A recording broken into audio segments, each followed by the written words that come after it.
Hi there everyone, just a little quick video about solving equations with powers. I've done a number of other videos in terms of solving equations with various different things, but I thought it'd be best just to kind of mention about something if you've got an index or a power to kind of deal with. The process is pretty straightforward, but I just thought I'd take the opportunity to kind of go through it. Okay, so to solve an equation with a power, you need to square root effectively. So whatever the power is, then I need to do the inverse of that, which tends to be a square root. So if it's something squared, then I'm going to do the square root. If it's something cubed, then it'll be the cube root, and so on and so on and so on. All right. So let's look at a couple of brief examples. The big part of this is you've got to consider is that the fact that when you square root something, it doesn't have to be a positive answer. You might get a negative. So if you're reading the question, it actually says find the solutions, plural, of it, then think very, very careful what that actually means. All right, it's very, very easy to miss. And when you square root a number, it's quite easy to say, well, what's the square root of 4? It's 2.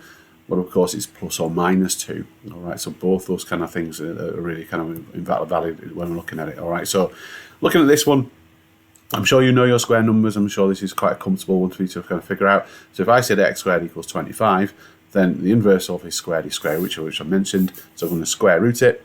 So the square root of it, you'll notice this kind of symbol here where I said it's a plus or minus a square root.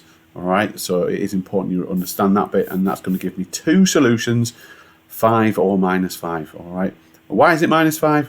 Because a minus times a minus is a positive. All right, so if I did minus 5 times minus 5 in my calculator, and by all means, if you want to give that a go, you will get 25. All right, you will get 25. All right, so you will get two solutions when you do this, because it's not saying. It just says something squared is 25, and of course it's an unknown. All right, so we have to consider it could be either. All right. So what about this one over here?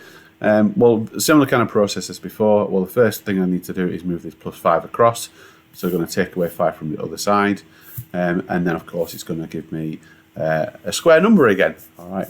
Now I'm not saying for in every single case you're going to get a square number. You're not. You know, you might end up something which is not a square number, and you have to square root it, and that's where your knowledge of surds come in. All right, so if you're not quite sure what a surd is, then please look at the video on surds. But effectively, it tends to be a square number because this is GCSE, and they'll try and keep it a little bit more simple for you. All right, but don't be surprised if if you're doing a higher paper that later down the line they might throw in a surd there and they might give you a square root. All right, so going back to what we're doing x squared equals 9, so we need to square root it.